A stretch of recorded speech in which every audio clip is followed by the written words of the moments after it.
Hi, it's Chris with Implied Music, and this week's topic is counter melodies, not counterpoint, but a sort of a subset of how we arrange. A good counter melody should be simple, easy. Less is definitely more. I've got 6 examples of them, and we're going to break them down today.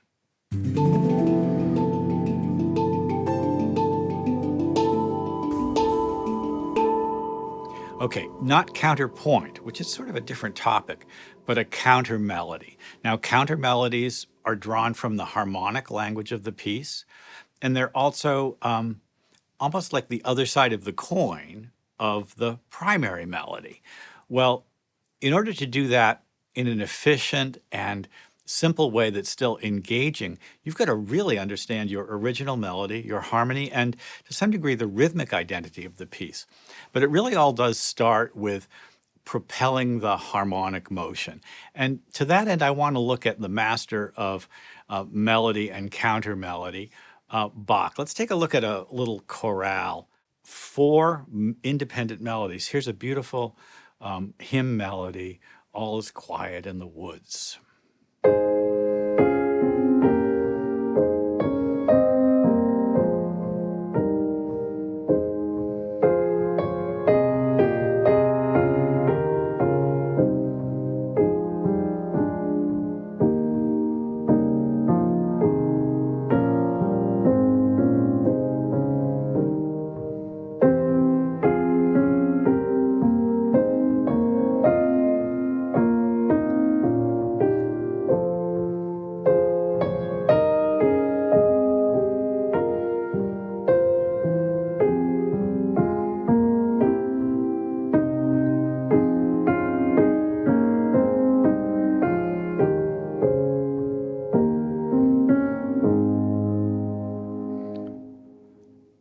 That's a pretty interesting reading, and you can see on the screen how this piece of music has vectors, what my teacher called vectors.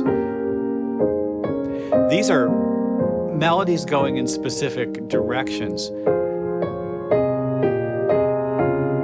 But at any given moment, we can stop and look at the chord and say to ourselves, well, what is this chord? And I can easily see that it's E flat major. Those melodies weaving together create a series of chords, right? They do. And yet we're really hearing independent melodies.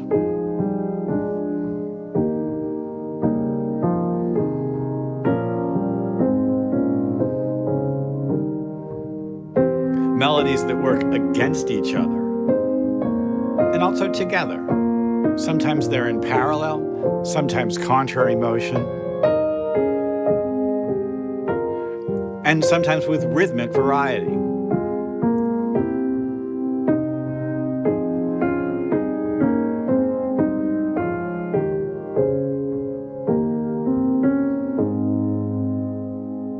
This is one of my favorite themes, and Bach used it many times, the melody. He reharmonized it. He added different counterpoint, different counter melodies. Listen, I'm not doing anything nearly so complicated in my examples. I'm trying to keep my counter melodies as simple as possible. Let's go back to the beginning and take a look at what we've got on offer this week. Well, this week is sort of a special case, and so I've actually arranged my screen so that the counter melody is in a different color from the melody and the chords. I've begun with a very simple descending chord progression. That's 4, 3, 2, 1, 5, 4, 3, 2, 1. And my melody on top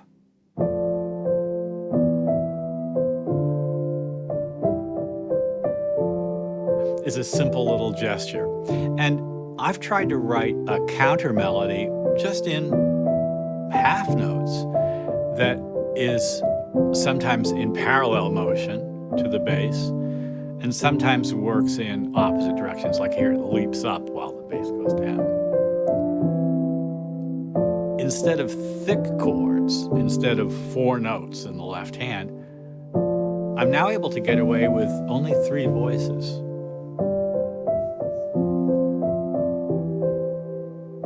it leaves more room for the melody to sing, for the lead vocalist to sort of pop out, and still gets me all the juice that I need. Because the counter melody has its own identity, it actually creates a slightly different level of complexity, right? Here, the counter melody ascends as the bass descends. And then it goes in kind of like a 10th sort of world. It kind of like moves smooth. I love this sort of thing where we have here a 10th and then a 6th. This starts as a 3rd, opens to a 5th. We're going to find these again and again in our counter melodies. My counter melody tries to pop out the 3rd of the chord because it's an important color tone. The melody may emphasize other chord tones or passing tones.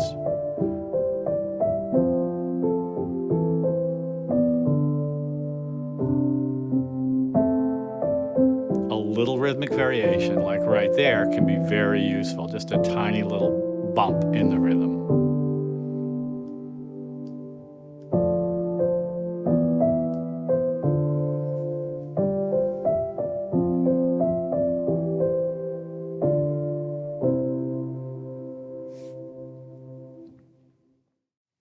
Let's go on to our next example, and this one is a jazz counter melody, and I've taken it from Gershwin's The Man I Love. Well, The Man I Love has some pretty dense chords. Check this out. So there's the E flat major, and then E flat minor 7, and then this densely compacted minor 6 chord, or G minor 7 flat 5, and it kind of goes around the circle, but with lots of extensions. C7 augmented, F minor 7 flat 5, B flat, and sometimes I play that pretty densely. But look at what the counter melody is going to do for us. Here we're going to begin on the 3rd, and then to the minor 3rd, to the 7th of the G, to the 3rd of the C, to the 7th of the F, to the 3rd of the B flat 7, and finally resolving. And I'm going to live on the 6th of the E flat for fun. Well, there's two things about that that are really important. The first is the difference between the 3rds and the 7ths as the circle of 5ths progresses is brought out by the counter melody. And it's very effectively brought out by this descending chromatic line. That descending chromatic line draws the ear in a really great way. A good counter melody should draw one's attention to the energy of the harmonic motion and give forward motion. The chromatic line happens while the lead melody is sustaining. And so it lives by itself. It has its own identity, but it's doing all the things that I really want a good counter melody to do. You'll have to ask yourself in your own chord progressions, how can I emphasize the most interesting parts of this chord progression with a simple counter melody that doesn't fight my lead, but pushes me forward? And that can be tricky. Well, let's look at the next example. It's more of a pop idea. So here's a pop progression. A, E, B minor, and then instead of B minor, I guess you'd say D. So there's my melody. And I've gone to just bass with an answering counter melody. Here the original melodic gesture is answered by a counter melody,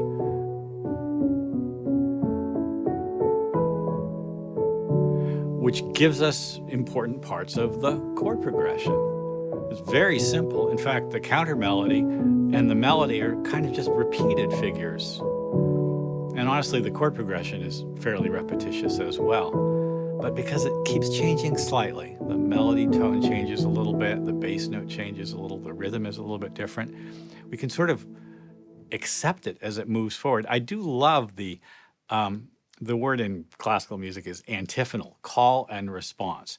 A good counter melody can be just an answer to a question, right? The lead melody sort of asks a question or makes a statement, and the antiphony, the response, is kind of like a other view of the same thing. So here, gesture, answer,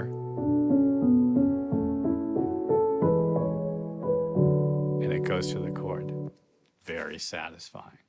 Well, this idea of answering, call and response, is in plenty of blues and jazz. And our next example is a blues example. Super fun for me.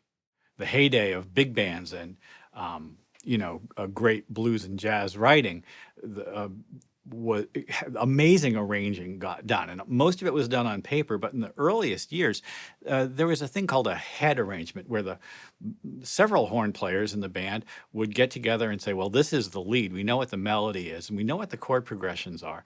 Why don't you start on the third of the chord, and I'll start on the seventh of the chord, and as the chord progressions go through, as the harmonic rhythm changes, we'll just flow smoothly using the rule of parsimony. I'll move only as far as I need to move. And so we wind up with things where the tritone from C7 goes to the tritone from F7, like so. So the alto player says, I'm going to play this note, and then I'll go down here. And the tenor player says, okay, I'll start on the seventh, then I'll go down to the third. And together we get a great progression. And we can make a little melody out of that in much the same way. Am I in B flat or F? Okay, so I'm in F. And you can see how my counter melody is essentially a simple phrase that just fits into the new chord progression. The rhythm is bum, ba, bum, bum, ba, bum. I'm going to take that same rhythm and go up this time for the second chorus.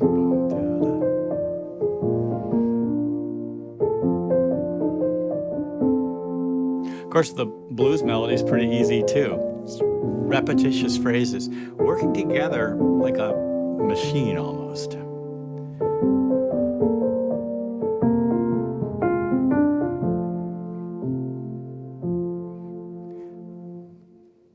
I like the blues. And there are examples of this everywhere. If you listen to jazz and blues, you'll hear this kind of thing going on in arranging. This is a music theory. It's not academic music theory because it's kind of about what works. What are you interested in? And if you've got a melody, you like that melody, almost certainly came out of a feeling state or just an impulse. It's an intuition, right? A good melody is almost always the result of a combination of intuition and then a certain amount of planning. Now, if you've got a chord progression and you want to support that melody and make it mean more, a counter melody can be great to work with. But in order to work with this kind of stuff, the materials of it, you've got to have some, I guess I would just say sort of, it's almost like a grammar. You've got to have a syntax to think about it and to make it work. And so having examples like this is terrifically useful. And this is the utility of music theory for us, even if we, don't want to study in the way that they do in school. Music theory is really functional for us. And this channel's building a community of songwriters and arrangers, producers who are interested in just that kind of thing. I hope it's music theory for everyone. And I hope that if you're not subscribed to the channel, that you'll take a moment to go ahead and hit that subscribe button. We're doing this all the time. I think it's just fascinating. And I hope you'll sort of join the party. Well, I've got two more examples, so let's keep going forward. Well, I just write these examples myself, although I have to say I wish I'd written The Man I Love, but these are just things that come out of my head. But this piece particularly is one I play with my trio. It's a kind of a complicated contemporary jazz piece in 7, and the chords are a little intense, but the counter melody for it is just a repeated D. The D works with all of the chords, all of the progression, and it also, because it's a 7/8 time signature, gives me a little clock to work against. So here's my pedal tone, which is also an ostinato.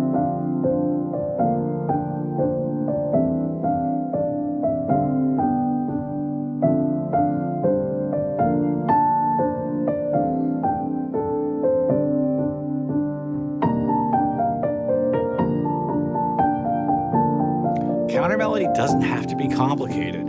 Less is more. I really think this D is great in this context. And it sort of holds together these slightly unrelated chords. I guess they are related in a way. Now I've got one last example. My last example is a line cliche, the simplest of counter melodies. When you have a chord progression like this D minor, A, F, G progression, it's possible to create a descending chromatic line. It's a very powerful sound. And it comes from a very old classical music trope, the lament bass it's called. In this case, I'm in A minor, so the A descends to G sharp, to G, to F sharp, to F. And as the chords progress, that line just sits there in the middle. It's an elegant, yearning, and yet beautifully stitched together sound.